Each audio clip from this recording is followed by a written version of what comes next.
This is the NBC University Theater, presenting the fourth in a series of 5 radio plays based on great American stories. Tonight, our story is Noon Wine by Catherine Ann Porter, starring Beulah Bondi as Ellie Thompson.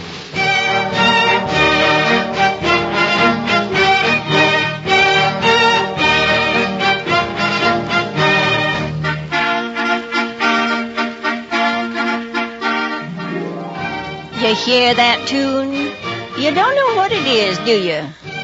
No way for you to know. I don't know either. Don't know when I first heard it, but now it runs in my head day after day. Seems like I can even hear it in my dreams. Seems like I can't remember a time when I hadn't heard it. There was a time, though, if I think back. We lived on a farm in Texas, Mr. Thompson and me. Little dairy farm down in the hottest part of the state. But it was a nice little place. Had a good cold spring on the property. Only farm in the neighborhood that had that. But somehow things just didn't ever seem to go too well for us. I don't want you to think Mr. Thompson was to blame. There never was a finer man for paying his taxes regular and giving toward the preacher's salary every year, even if he didn't always get to church, and doing his best about raising our boys. Maybe it's 'cause I never been strong. I don't know. Somehow nothing ever seemed to go. Hi there, Ellie. I'm back. I heard you drive in, Mr. Thompson. You're back early today. Oh, not any earlier than usual. Here, I'll get the rest of the water for you. I got about enough, I reckon. I declare that pup works harder than every day. Yeah, I've been meaning to get to that pump. Come on, let's go up to the kitchen. Too blame hot out here. Everything sell all right market today? Well, mostly everything. Milk I got this morning didn't seem to taste so good. Don't know why that keeps happening. We got the best stock. I don't know. Must be something about the feed. Folks said the butter wasn't too good last week. Didn't seem like they wanted to buy much today. Want this water over here by the sink? All right, they'll be fine. I noticed something a little funny about the butter I kept out for us to use, too. It's time the churn and the scoops were boiled out again. I'll try and do it tomorrow. Ellie, don't you go putting a hand to them things. You just sit and rest yourself. Oh, And when you're feeling better, you can... Well, it just seems like I never do feel better. Reckon I'm not much of a wife or a man. Now, look here, old gal. You can shut up with that kind of talk.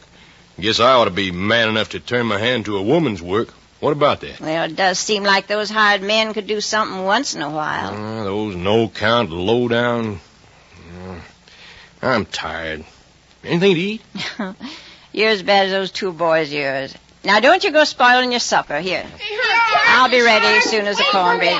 Oh, here they come. I never saw the beat of it. Don't see hide nor hair of them all day when there's work to be done, but quick as it comes dinner time. Hey, Ma, supper ready? Quiet down, you two.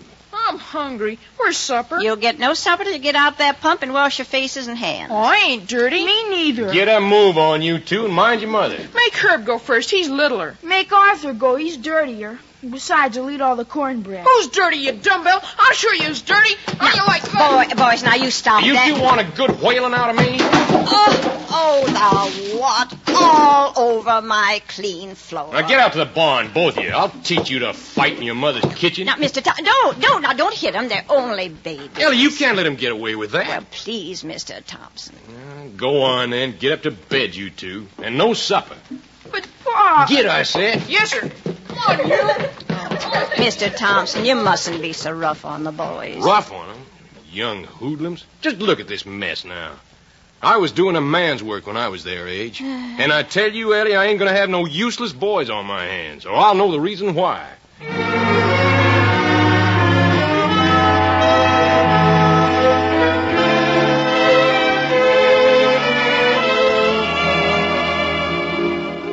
Well, that was the way things was. We didn't seem to do too well with anything. It was different, though, after Mr. Helton came. Just walked in off the road one day, And somehow everything was changed. Not right away, of course. First it was just we had a new hired man. I didn't see him when he come. I was laying down. Mr. Thompson was doing my work like always, churning the butter. He never did like to churn, and he did it kind of like he was driving a horse. I could hear the churn a-swishing, and I heard the gate creak out in front, and after a minute, there was voices. Howdy, stranger. Can I do something for you? I need work. You need a man here? Work, huh? Well, sit down. Maybe we can make a deal. I'm a good man. Well, I can use one. I had a couple, but they got in a scrape and landed in jail. Where'd you work last? North Dakota. North Dakota? That's a right smart distance off, ain't it? I do everything on the farm. Cheap. I need work. That's all. Well, Thompson's my name, Mr. Royal Earl Thompson. Helton. Olaf Helton. Well, what I want to know is, Helton, how much you fixing to gouge out of me? I'm a good worker. I got $1 a day. What? Why, for that money, I'd hire out myself. Where'd you make $1 a day? North Dakota. Wheat fields. Well, this here's a dairy farm. And just one man to another, I don't make any more than $1 a day myself. No, sir. We get along a lot less How than... much? Well, now, I paid them other fellas $7 a month for the two. But I'll tell you what. I'll give you $7 yourself, and you can eat at the table with us and be treated like one of the families, the fella said. That's all right. I take it. It's a deal, then, huh? Where'd you say you worked last? North Dakota. Well, one place as good as another, I reckon. You're a foreigner, ain't you? I'm a Swede. A Swede? Well, I'll be darned. I never seen any Swedes in this neck of the woods. That's all right. I might even say you're the first Swede I ever laid eyes on. That's all right. A Swede.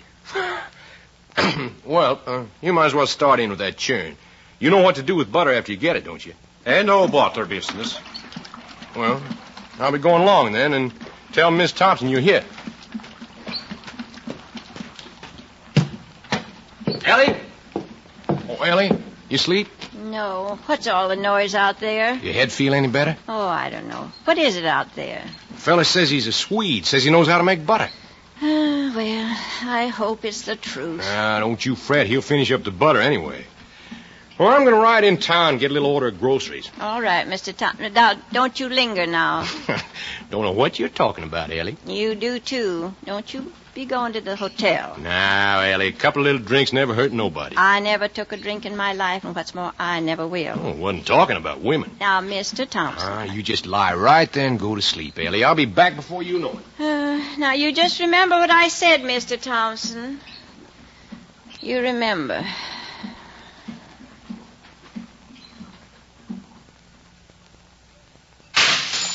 What's that? Who's in the kitchen? Herbert? Arthur? Don't you try to run away. Oh. Gee, Ma, I didn't mean to wake you up. Wake me up. You know I don't want you eating between meals. And now you had to go and break the lid on my best cookie jar. Oh, Ma, I'm sorry. Well, I just ought to tell your father on you, that's what. I was hungry. Well, all right, here. Take your cookies, as long as you're at it. And Hey, Ma, listen. What's that? Sounds like somebody's playing a tune on a harmonica. Look, out there. I see him. Down by the shack there. Well, will you look at that, sitting there big as life in the middle of the afternoon. Must be that new hired man your father took on. He's funny looking. Think your father said he was a Swede. Now, if that ain't just like him, gets rid of a couple of no accounts and gets another one to take their place. He plays good. What's he playing? Plays well, Arthur. I'm sure I don't know what it is, but he's got no business playing at all with the work to be done. You coming along with me down to the spring house. I just want to see what he's done with that butter. Hey, Ma, what'd you say he was? A Swede. What's that? Well, somebody from Sweden. Where is that? Oh, long way off. I don't know, and I don't care. I'm just going to speak to that fella if nothing's done. Go on in the spring house. Now, watch out for that door. It's getting ready to fall up. No. Looks like it was fixed. Well, I declare... So it was? Well, wonder when your father... Well, let's have a look. Hey, look at the butter. There's a lot of it. And the cream is all skimmed? He's got a barrel of buttermilk, and will you look here? He's gone and scalded out the moles. Well, heavens knows when that's been done. I do believe he's gone and swept the floor. Nothing wrong, Ma? Well, blessed if I can see a thing left to do. Arthur, you get along and find her, but I'm going to have a word with the man. All right, Ma. Herb! Hey, Herb!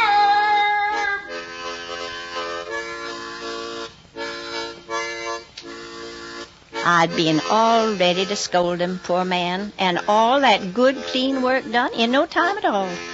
I went over to the shack, kind of looking at him. Tall fella.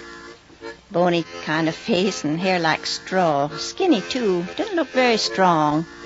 He never looked at me. How do, sir? I'm Miss Thompson. M. Helton. I want to tell you done real well in the milk house. That's all right. It's always been a hard place to keep, and I don't know when anybody's had it so clean. Not hard. Well, you must have worked on a dairy farm before. I hope you'll stay with us, Mr. Helton. That's a real pretty tune.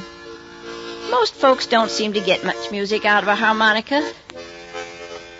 I see you got 5 of them in there on the shelf. You must be mighty fond of music. Mr. Thompson used to play an old accordion we had, but the boys broke it up. What you say? Oh, you know how little boys are. You better set those harmonicas up higher. They'll be after them. Mr. Helton, look out you don't fall. There. They won't get them now. That'll do, I guess, up there under the roof. Well, it'll be time for dinner. We usually have cornbread, except on Sundays, Mr. Helton, and there's plenty of good butter and cream. That's a blessing. What do you like to eat? I eat anything. Well, I'll call you when it's ready, then. I say, I'll call you when supper's ready, Mr. Helton.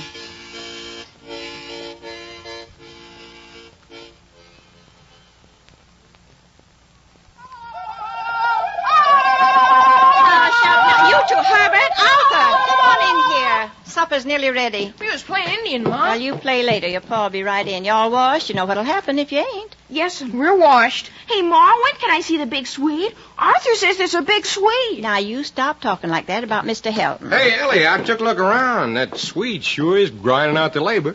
Supper nearly ready, old gal? You smell like a toper, Mr. Thompson. You can sit down. Arthur, will you call Mr. Helton for supper? Hey, Helton! Supper's ready. You big Swede. Now, that's no way to act. You go on out there and tell him decent. Do like your ma says. You call? Well, that was quick. Sit right there, Mr. Helton. Come on, you two hoodlums. Yes, sir. Lord, for all these and thy other blessings, we thank thee in Jesus' name, amen. Herbert. I didn't touch it. You did so? Now, Mr. Helton, take some beans, and there's plenty of ham and cornbread. Corn's coming up pretty good, Helton. Did you notice? Weather's getting mighty hot hereabouts, Mr. Helton. Hope it won't be too much for you. Well, you didn't take much bread, Mr. Helton. There's plenty. I got enough. I got enough. Arthur, you shut up. Say, Helton, funny thing happened at the hotel today. There's an old goat hangs around there, and a couple of boys fed him a bucket of beer. Well, sir, it hit him just like he was a man. He run around to you to swore he was going to kick the bucket. That was pretty funny, huh, Ellie? Now, Mr. Thompson, you know what I think of that story. You see, Helton, that's the way women are, like the feller says. Mr. Helton, you're not finished already. Well, won't you have more? Good night, Mr. Helton. Good night. Good night. Good night. No, this way. Good night. Now, you stop that making fun of a poor man. I tell you, Ellie, they're nothing but heathens. Now, get to bed, you two. Go on, before I take the hide off you. All right, we're going. Come on, Herbie, I'll race you. Come on. Oh, you shouldn't pick on him, Mr. Thompson. Who's picking? We got to raise them. Say, Ellie, you know that Swede's about the closest mouthed feller I ever seen. Must be afraid he'll crack his jaw. Well, maybe it's good to have a man keep his mouth shut. Let you do the talking, huh, old gal? Only thing is, he don't eat enough. I like to see a man relish a good meal. My grandma used to say. And tell you the truth about your grandma. She just said the first thing come into her head and called it God's wisdom. Well, she wasn't anybody's fool, Mr. Thompson.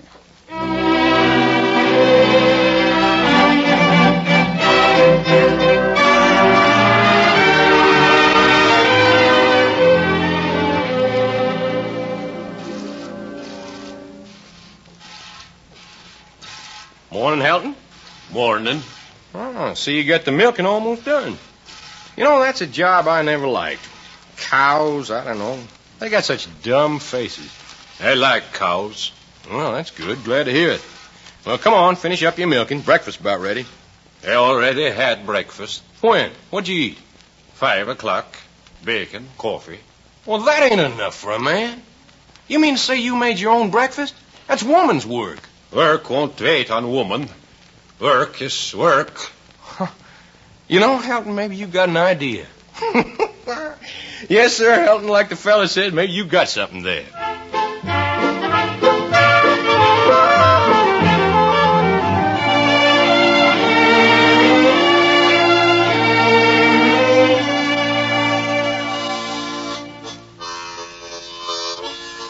Say, Helton, keep an eye on the place, will you? I got to go into town and get some feed. Don't buy feed. I got a bin full of old corn saved up. Be enough. Don't buy feed. What's this picture you give me, Helton? Cheese press. They sell it in the mail order house. You buy this. What for? It's a good thing. You buy this and make cheese. Cheese is good to sell. Say, Helton, what's become of that old rake I had laying around? In my shack. No good this way. I fix it. Well, Ellie, I went and asked Mr. Helton if he wanted to go to church with you on Sunday, like you said. What did he say, Mr. Thompson? What do you think? Says Sunday's like any other day. He's got work. I tell you, Ellie, that fella's a working fool.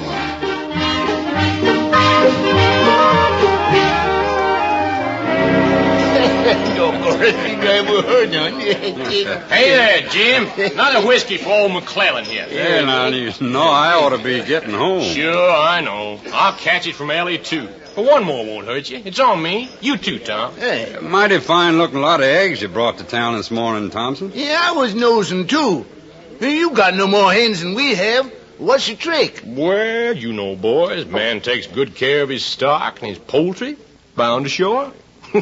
Well, here's how. Yeah, Down the hedge. Boy, I don't know if you boys was around the other day, but funniest thing happened you ever saw. Yeah. A couple of us fed some beer to that old goat that hangs around here, you know. I wish you could have seen the way that old goat kept running around and around. Why, you...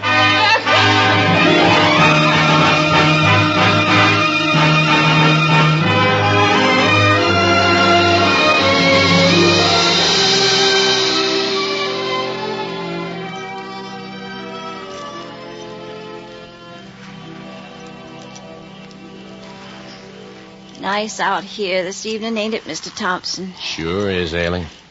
But I never thought I'd have nothing so fancy as a swing on my front porch. Oh, now you hush.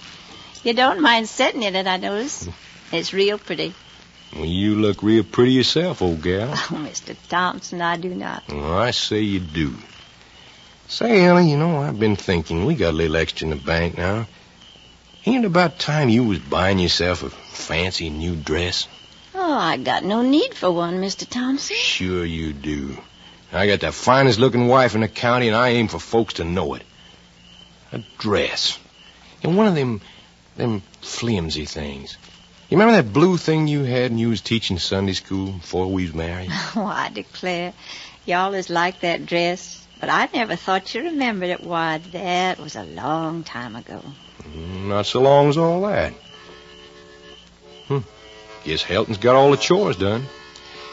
I give him another raise in pay today. Did he ask for it? Oh, you know he don't ask. There'd be too many words for him to talk. I'll just give it to him. Well, heaven knows he's worth it. He sure is. I don't mind letting him know I appreciate it. I reckon he'll buy a new harmonica. He's got 10 now. 10? I had to go down the shack the other day, and I seen him. Well, you'd think with all that he could learn one new tune. Just one. Well, it's funny. But I don't even notice him playing that anymore. Seems like it's a part of him.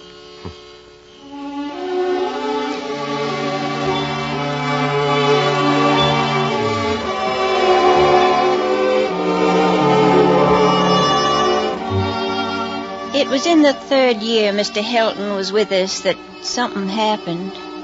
Kind of worried me for a while, and then I forgot about it. I'd been down in the garden patch pulling up some carrots and beans for dinner.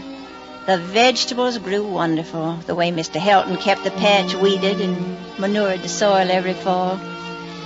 But it was when I was walking back up the house I saw what frightened me. I didn't know what to do, so I just went on, slow-like, up to the house. Time I got there, the 2 boys were sitting close together up against the wall. I shooed 'em into the kitchen. Mr. Thompson was there. Come on now, you 2. Get right in there and give me a hand with dinner. All right, Ma. I'm coming, Ma. Arthur, you take these carrots and scrape 'em, and mind you get 'em clean. All right, Ma. Where's the knife? Well, right where it always is. Of course, Herbert, you take these beans and break 'em up. And now don't make 'em so small this time. Do it right. I'll try, Ma. Well, never heard you 2 jump to mine like that. What you been up to? Nothing, Pa. You sure about that? Honest, Pa, nothing. Arthur, you still fussing with those carrots? Go on out and wash 'em under the pump. Herbert, you go get an armload of wood. I'm going, right Ma. away, Ma. Well, what's the matter with them? They got awful polite all of a sudden. Well, I got something to tell you, Mr. Thompson. The boys... Those young hoodlums, what'd they do this time? Well, I don't know. But I was coming up from the garden just now, and I seen Mr. Helton with the boys. And what about him? Well, he took the 2 of 'em, one at a time, and he gave 'em each a shaking like I never saw. Do him good. Probably bothered him while he was working. Well, I don't know, Mr. Thompson. It was his face that frightened me. He just looked like he was going to kill 'em both. Oh, now, Ellie, you're making that part up. Why didn't you ask them what they'd done? Well, I don't like to do that. They might lie to me, and then I'd have to punish 'em. Oh, Beef, that ain't just like a woman. Well, I'll find out what they've done fast enough. Where you going? Down to Helton's shack. Hey, you, Arthur. Herbert, you get in that kitchen. Don't you move like it back. You hear? Yes, Pa. Oh, dear. Here's the wood, Ma. Well, don't stand there with it. Put it over in the wood box. I declare, I don't know what's the matter with you boys. I do my level best with you. But it just does seem like you get sillier all the time. Now, can you get it over to the wood box? Oh, Arthur, while Herbert's sweeping the floor, you peel me some onions. About, 5 or 6 big ones. Now, get busy. Yes, Where's those kids? Oh, you wait till I finish with you, you little brat. Mr. Thompson, what is it? Helton says they've been fooling with his harmonicas, Ellie. Blew in them and got them all dirty and full of spit, and they don't play good. Did he say all that? Doesn't seem possible. Well, that's what he meant anyway. And I'm going to tan their hides for them. Now, you better let me do it, Mr. Thompson. You haven't got a light enough hand for the children. Well, you don't half whip them, Ellie. That's what's wrong with them. Now, what do you got to say for yourself, you 2? You ought to get a good thrashing. You know that, don't you? Yes, sir. Yes, sir. And the next time I catch you hanging around Helton's shack, I'll take a strap to both of you. You hear me? Yes, sir. Yes, sir. Now, here comes Mr. Helton in for supper, and I want you both to apologize the nicest you know how. No nonsense now. Come on in, Helton. These young tadpoles got something to say to you. Go on, Arthur. Herbert. Well, they want to say, Mr. Helton, that they didn't mean to spoil your harmonicas. They're sorry they went into your shack, and they'll never do it again. They know they've been bad, and they want to apologize. Now, go on, you 2, say it. I'm sorry, Mr. Helton. Me too, Mr. Helton. That's all right.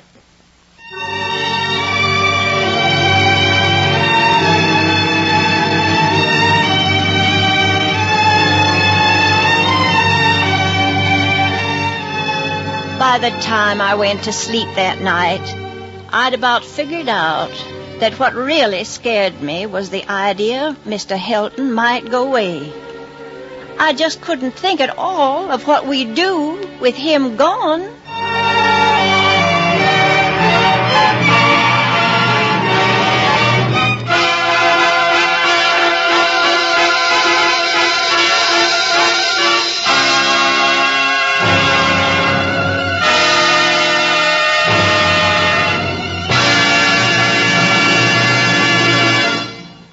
You are listening to the NBC University Theater, starring Beulah Bondi in a one-hour dramatization of the Catherine Ann Porter story, Noon Wine. Now you will hear from Mr. Clifton Fadiman, distinguished literary critic and master of ceremonies for Information Please. Speaking from New York, Mr. Fadiman.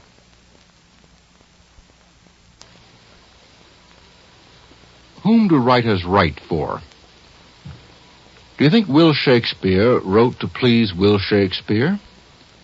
Or did he write to please the people who paid their money to crowd into the Globe Theater at the opening of a new melodrama called Hamlet? Or did Shakespeare write for posterity? Or, this is another possibility, did he write simply because he couldn't help it, the way a spider spins a web or a bee secretes honey? Now, maybe he wrote for all of these reasons, and maybe he wrote for still another reason, to please other writers, men more or less of his own kidney. I think of this last reason whenever I think of the work of Catherine Ann Porter. Miss Porter is one of our country's finest writers, and also one of the least known, although the two circumstances are not necessarily connected. Now, I don't know whether Miss Porter writes to please herself. I don't know whether she writes to please posterity. But I do know that she has aroused the admiration of other writers, of men and women who know how hard it is to write even clearly, much less to write really well.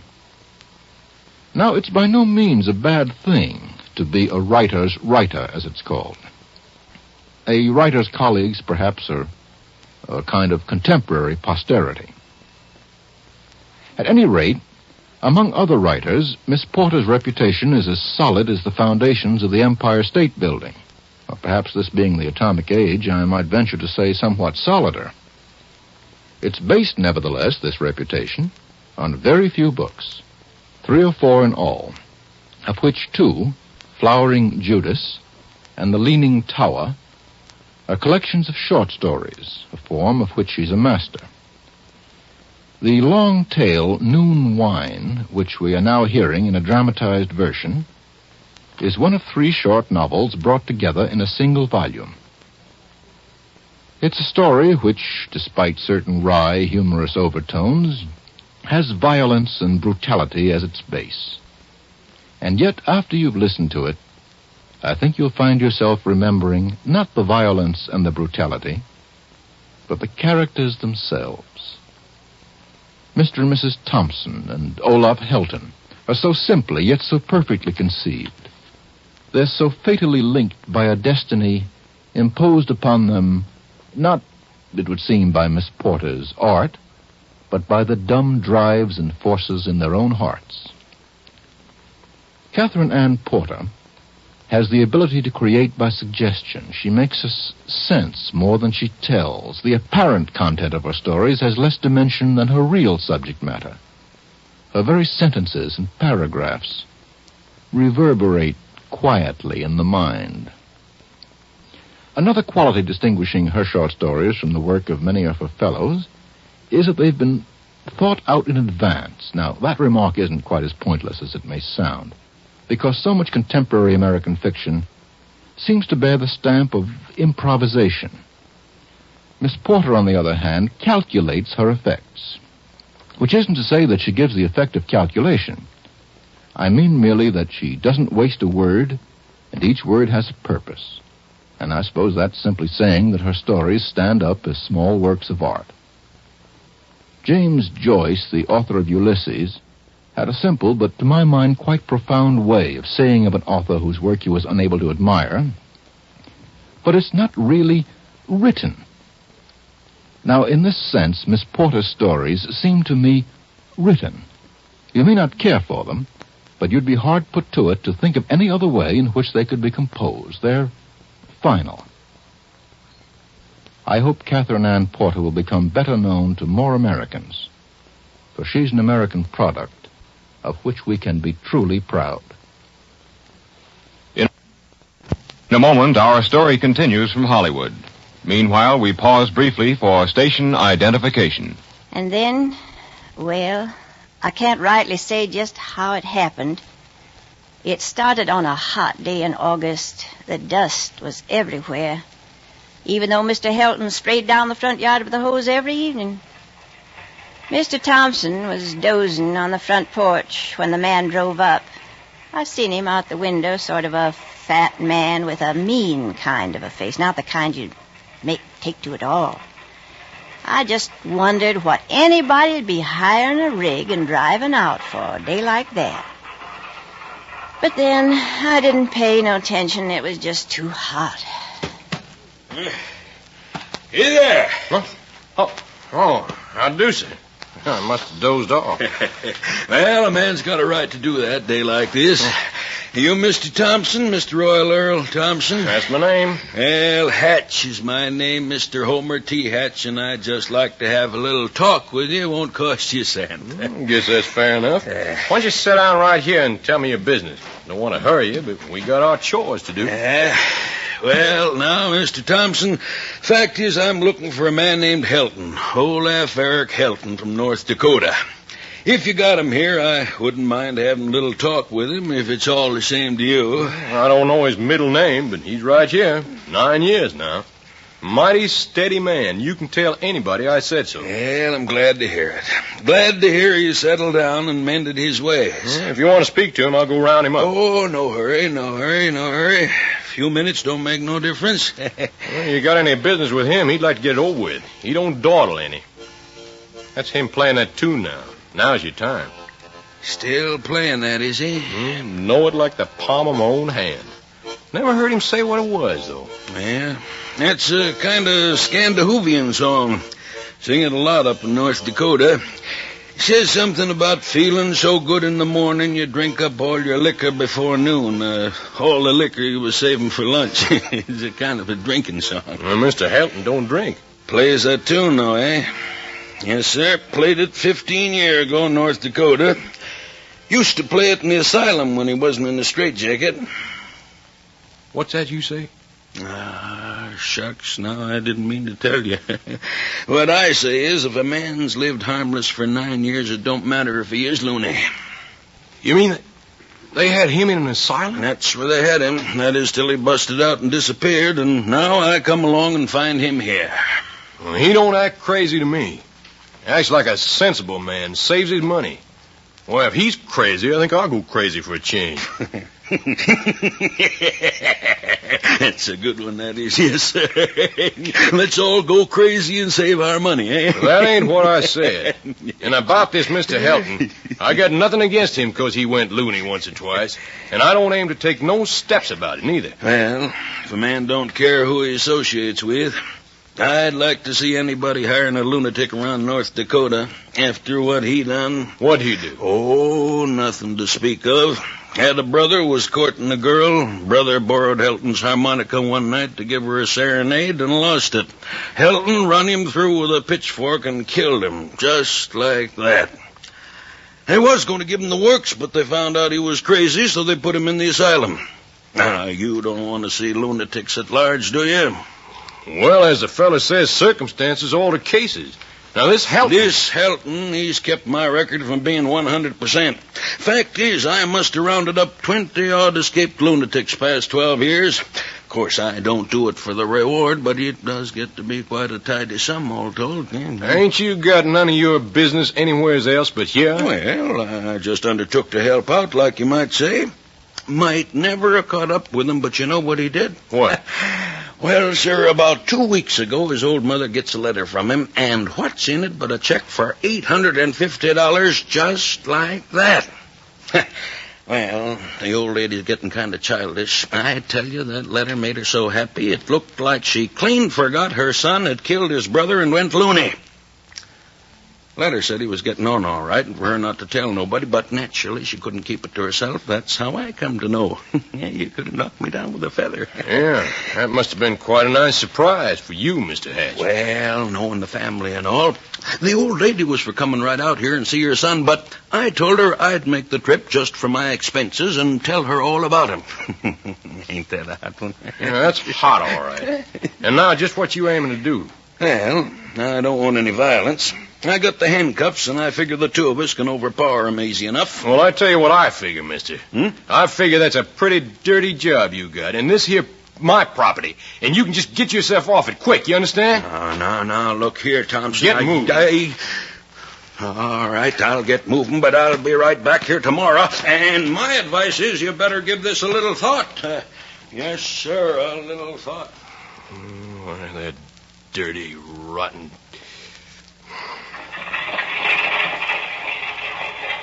I heard you talking to someone out here, Mr. Thompson. Who was it? It wasn't nobody, Ellie. Just a fella stopped in off the road. But it sounded like you was arguing. What did he... I told you, Ellie, it wasn't nobody. You won't see him around no more. I don't want to hear no more about it.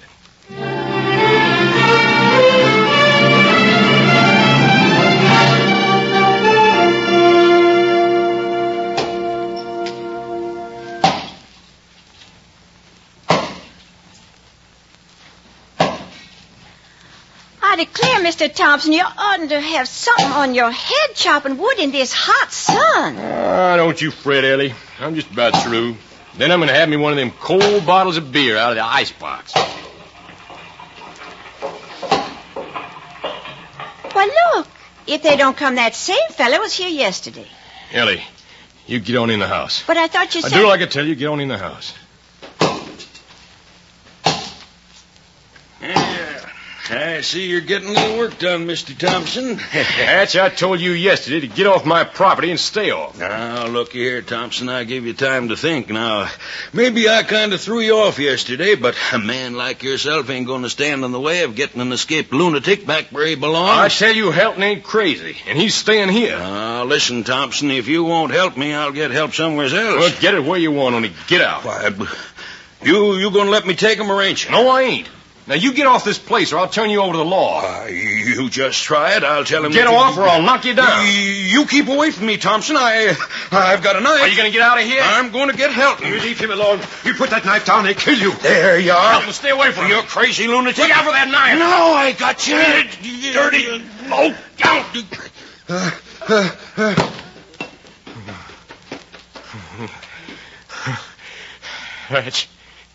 Hatch. Get up. Get up. Get out of here. Mr. Thompson? Mr. Thompson! Ellie. He killed Helton. Mr. Thompson, what is it? What's happened? Oh. Who is this man? He killed Helton, Ellie. I had to knock him out with the axe. But there goes Mr. Helton. I see him. He's clear off there. He's running away. He killed Helton.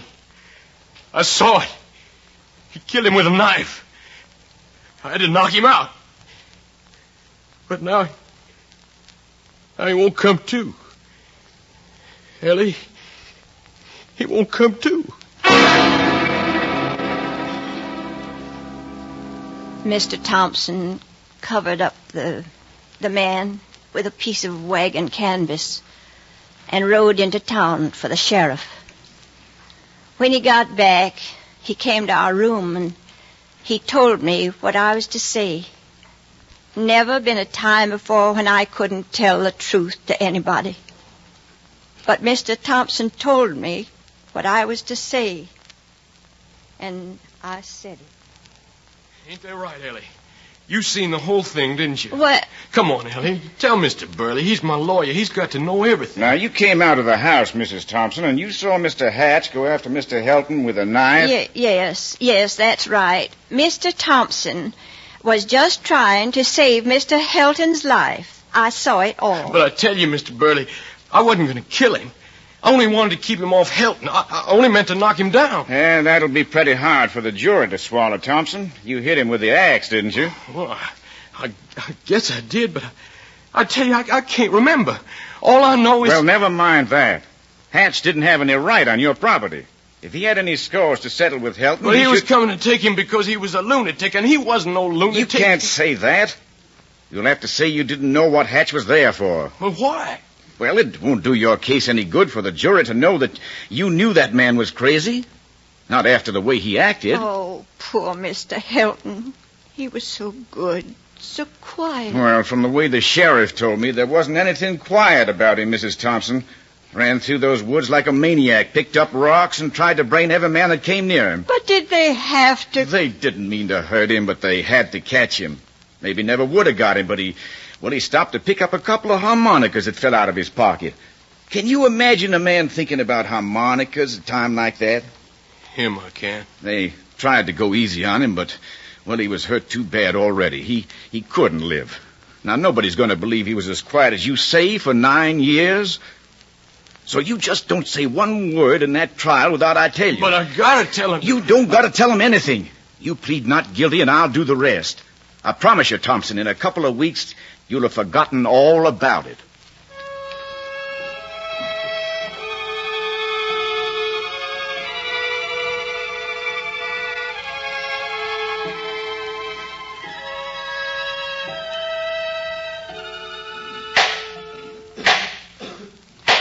Will you tell the court once more, Mr. Thompson, just what you thought you saw the deceased, Mr. Homer T. Hatch, do? Think nothing.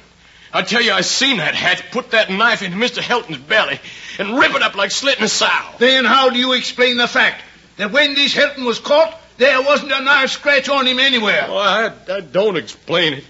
I'm just telling you what I seen. As representative of the family of the murdered Mr. Hatch... I object to the use of that term. Sustained.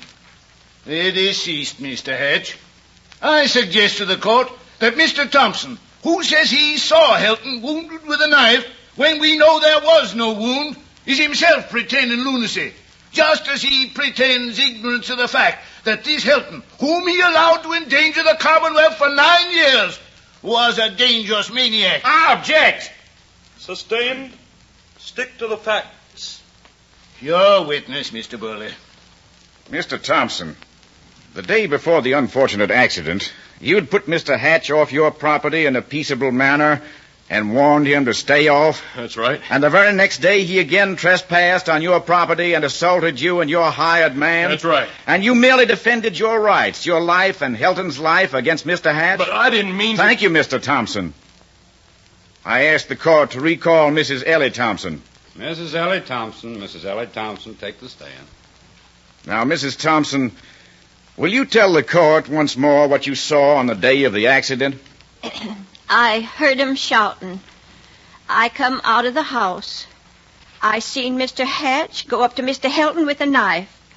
Mr. Thompson was only trying to save Mr. Helton's life. Thank you, Mrs. Thompson. That will be all. It will be clear to the court that the defendant, Mr. Royal Earl Thompson, was clearly within his rights and acted as any one of us would have acted in defending the man's life with the first weapon that came to his hand. Therefore,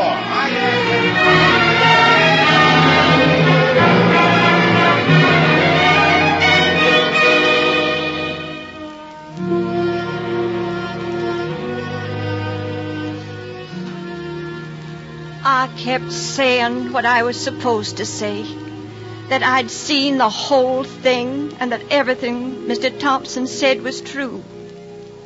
But I keep seeing the faces of my boys sitting there in the front row. And then, after it was all over, Mr. Thompson couldn't leave it alone. If only he'd left it alone, we might have made out some way.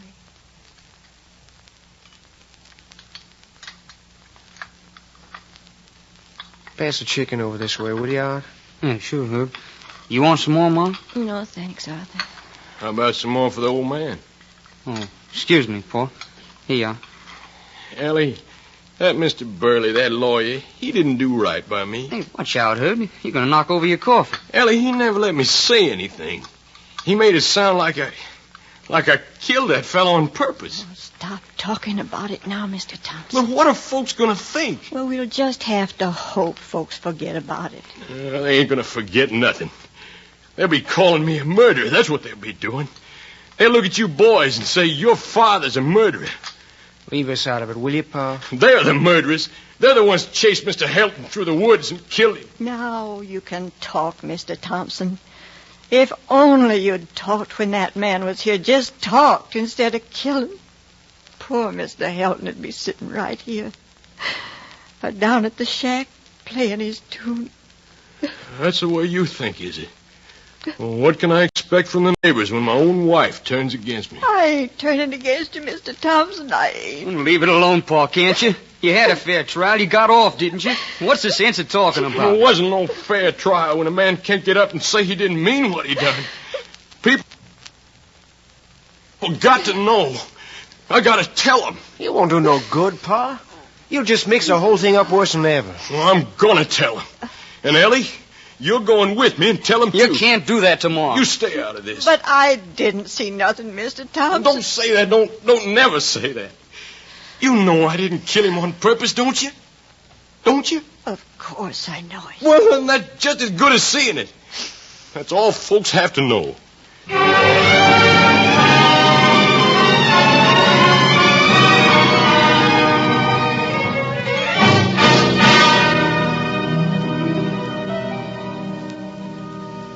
Like I say, McClellan, me and Ellie were just driving along this way, and we thought we'd stop in like. Well, mighty thoughtful of you, Thompson. Sure you wouldn't like a glass of beer, Miss Thompson? Oh, no, thank you, Mr. McClellan. Mighty good. Now, you was at that trial, McClellan, but I just feel like I want to make something clear in folks' minds. That's all clear to me, Thompson. Well, you know, I killed a man, but you folks know I wouldn't do a thing like that. Sure, Thompson, sure. I know how you feel. If you don't believe me, ask my wife here. She saw it. She'll tell you. That's right, Mr. McClellan. I seen the whole thing. Mr. Thompson told the real truth. Well, now, what makes you think I wouldn't take your word on it, Thompson? Didn't you swear on it at the trial? Yes, sir, you had a fine, fair trial.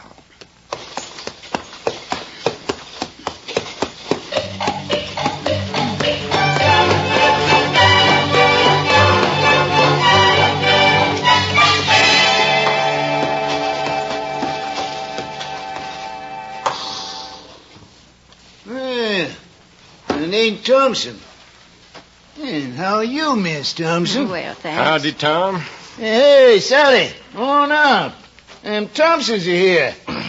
Tom, I reckon you happen to know I had some trouble lately. Not the kind of thing happens to a man every day in the year, as the fella says. And there's some things I don't want no misunderstanding about in folks' minds. Well, howdy, folks. Well, I ain't seen you since... Thompson here, come tell us about Sally. My wife will tell you. Ask my wife. She won't lie. It's true. Mr. Thompson didn't... Well, now, we don't mix much of these murder matters. I'm right glad you come to give us a straight over, though. Everybody's surely shooting their heads off. Now, of course, we don't hold with killing. The Bible says... Shut your trap and keep it shut. Now, Thompson, it sure looks to me... We mustn't linger, Mr. Thompson. Yeah, that's right. We can't stay. We be going now. We got a long way to go.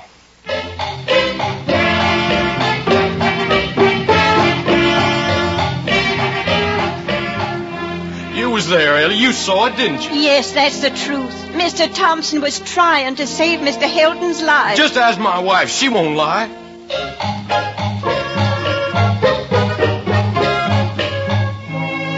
Well, I'd be glad to have you come in, folks, but you see, my wife's sister, she's here with a raft of young uns. House is pretty full, that's a fact. I've been meaning to get up to your place one of these days. Sure glad you dropped around.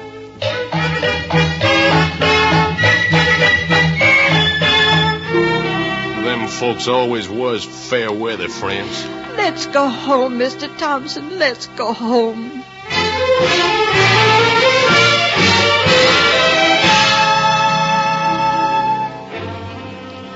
We seen 'em all, and it wasn't no good.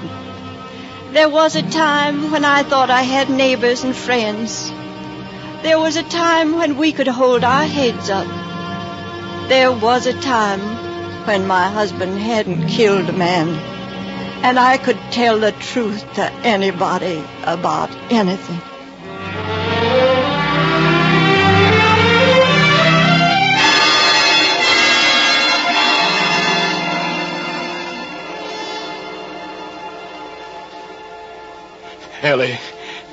Ellie.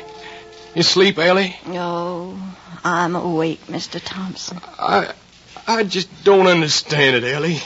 I don't understand how that Hatch fella come to get killed. Oh, never mind. Never mind. Farthest thing from my mind was killing. You know that? Yes.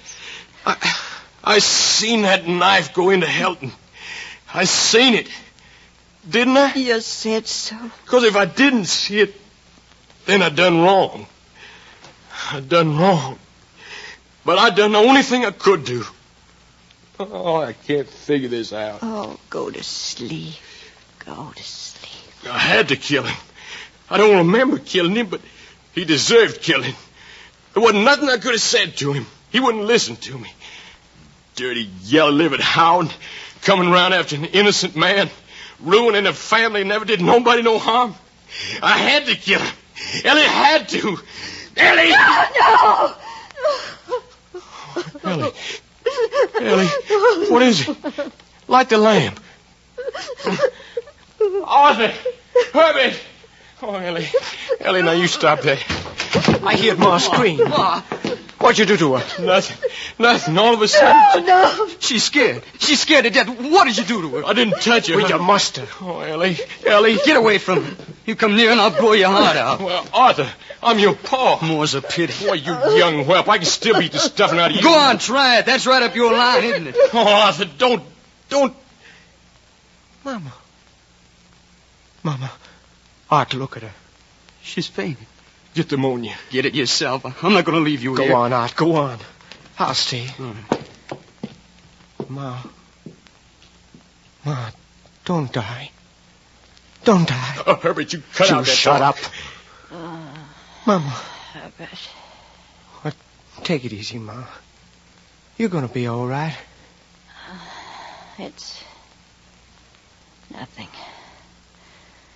Now, don't you worry, Herbert. Here's the ammonia. Ellie, now. Oh, now she's fainted again. Give me that bottle, Art. Boys, I reckon I'll ride over and get the doctor. Don't look like all this fainting's a good sign. All right, go on. Go now. You keep watch till I get back, huh? I'm going now. Don't you boys get any notions in your head. I never did your mother any harm in my life. Well, look after her. You hear me? Is he out? I think so. Well, gee, Art. Shut up. Where's that ammonia? Here, Ma. Take it easy. It's all right, Ma. Everything's all right. Your father. What happened? Well, nothing, Ma. Pa's going for the doctor. No need for no doctor. Just lie still, Ma. Funny. I must have been dreaming. I thought I heard Mr. Helton out there playing on his harmonica like he used to. He ain't there, Ma. Nobody's there. Mr. Helton was a good man. Your father, he's a good man, too. Don't want you boys thinking any different. Oh, sure, Ma. The doctor will be here pretty soon. He told the truth. He must have told the truth. He wouldn't lie. I'll go. What is it? Herbert, what was it? Just take it easy, Ma. Everything's going to be all right.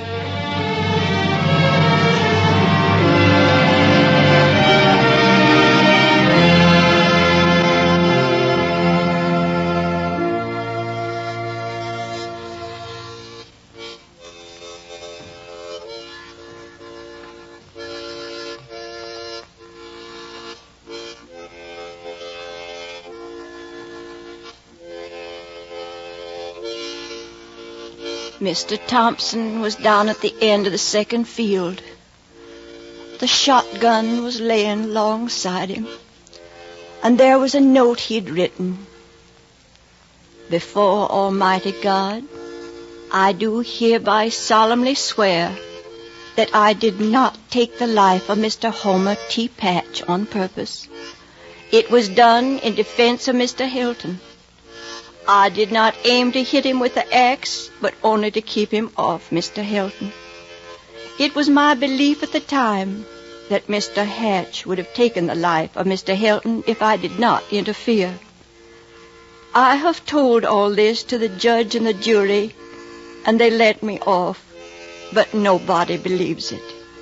This is the only way I can prove I'm not a cold-blooded murderer, like everybody seems to think. I done the only thing there was to do. The next line he'd written, my wife, and then he'd scratched it out. It was Mr. Homer T. Patch who came to do wrong to a harmless man. He caused all this trouble, and he deserved to die. But I'm sorry it was me who had to kill him. So that's the way it was. Folks are being kind now. I reckon you have to go on living some way. But that tune, they said it was about a man drinking up all his noon wine. He felt so good in the morning. If only that tune wouldn't keep running in my head.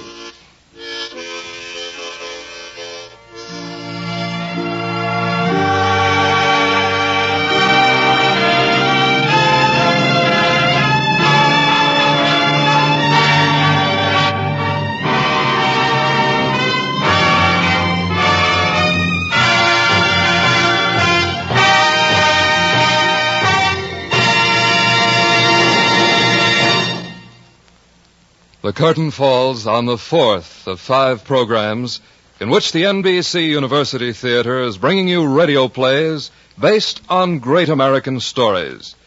Tonight, Catherine Ann Porter's Noon Wine, as adapted for radio by Clarice A. Ross, has starred Beulah Bondi as Ellie Thompson, with John Beale as Mr. Thompson. Lou Merrill was Mr. Hatch.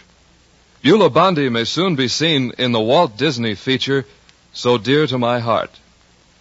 Tonight's cast included Jerry Farber, Mac Twomley, Russ Thorson, John Lake, Earl Lee, Ted Von Eltz, Clark Gordon, Bert Holland, and Georgia Backus.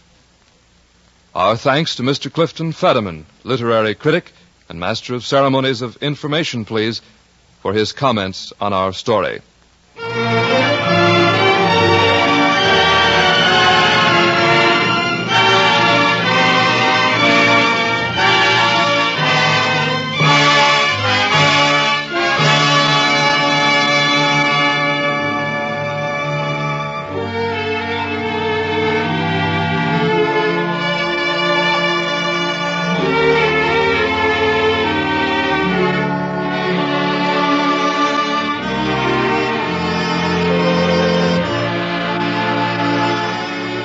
The orchestra was conducted by Henry Russell, who composed original music based on the Swedish folk song Hail and Gore for our play.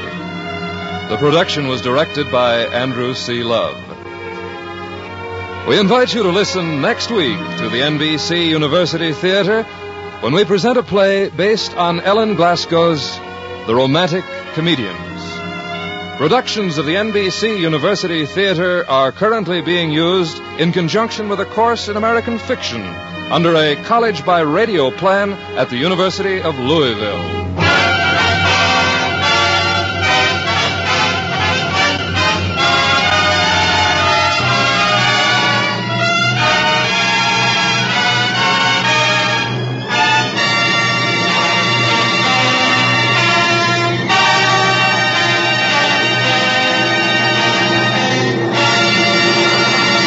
This is NBC, the national broadcasting company.